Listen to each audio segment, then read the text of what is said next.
Okay. I'm going to bring us back.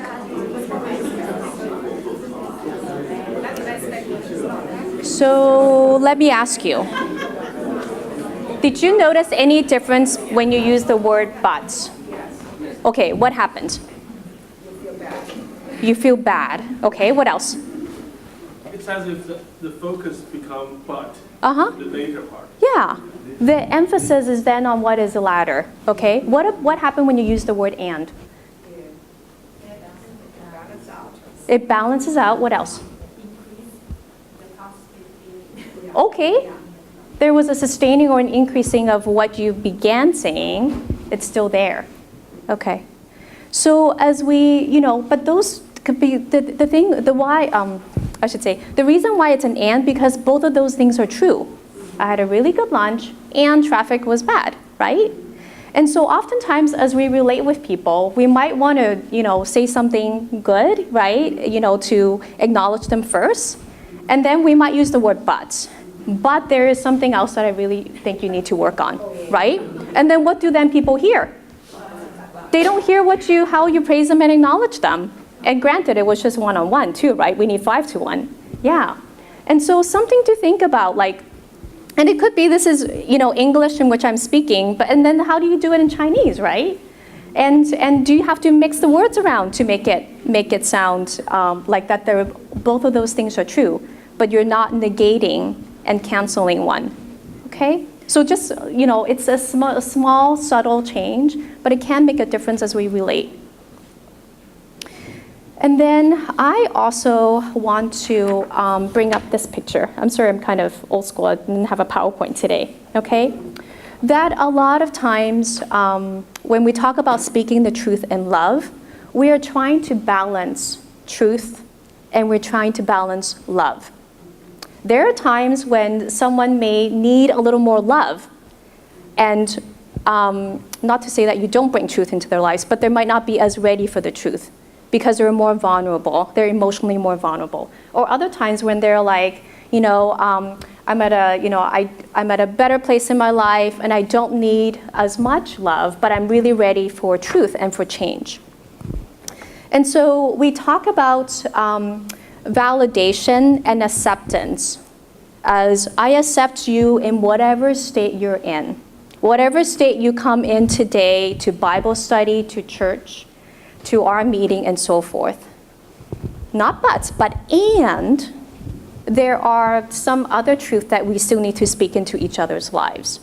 Okay? We can't just be tiptoeing around each other just because we think that another person is super, super sensitive. Is that we would validate that they are sensitive and it makes sense that they are. And at the same time, this is still, what it means for us to be in community. These are still some of the healthy ways in which we relate with each other.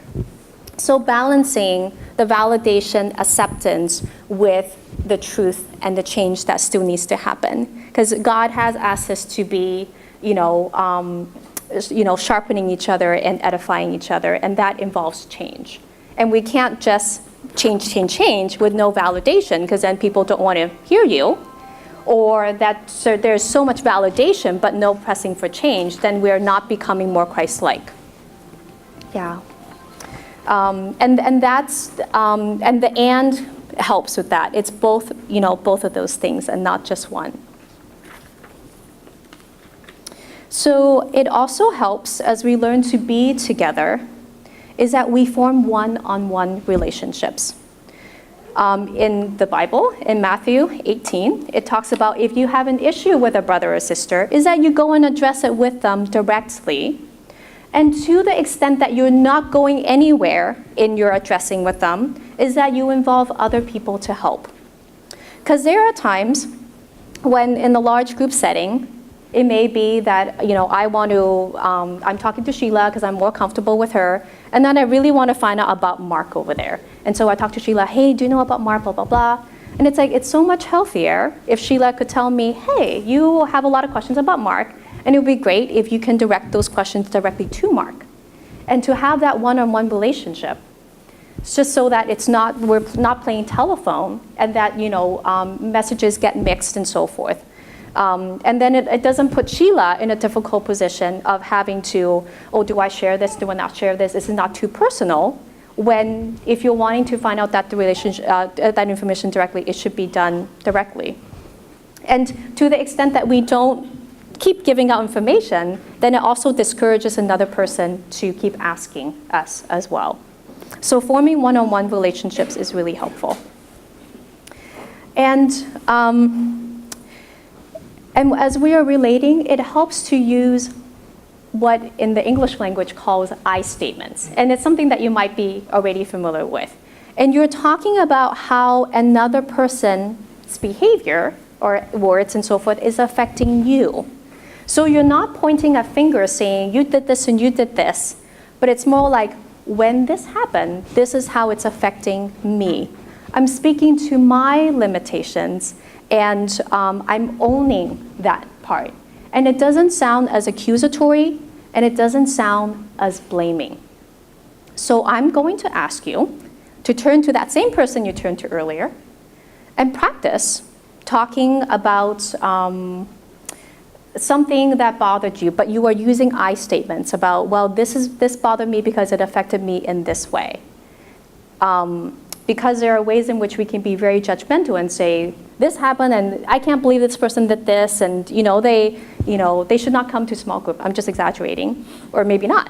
But just practice owning your limitations and its effect, someone's behavior and its effect on you. And so we'll do that for a few minutes. Can you give an example of an I statement? Sure. So it could be like, I give a common example. My husband doesn't like me talking about him in public, but it's kind of like, husband, when I have told you to do the dishes and they haven't been done for a couple of days, it really affects me because I'm not able to then get dinner ready. It would really help if, whatever that is, as opposed to, husband, you don't love me, you're not listening to me, you're not doing your part of household, I'm working full-time, blah, blah, blah. Like, I can just go on and on, right? And that's very blaming, and we know what that does to relationships. And so practice using I statements. Okay, I'll call us back.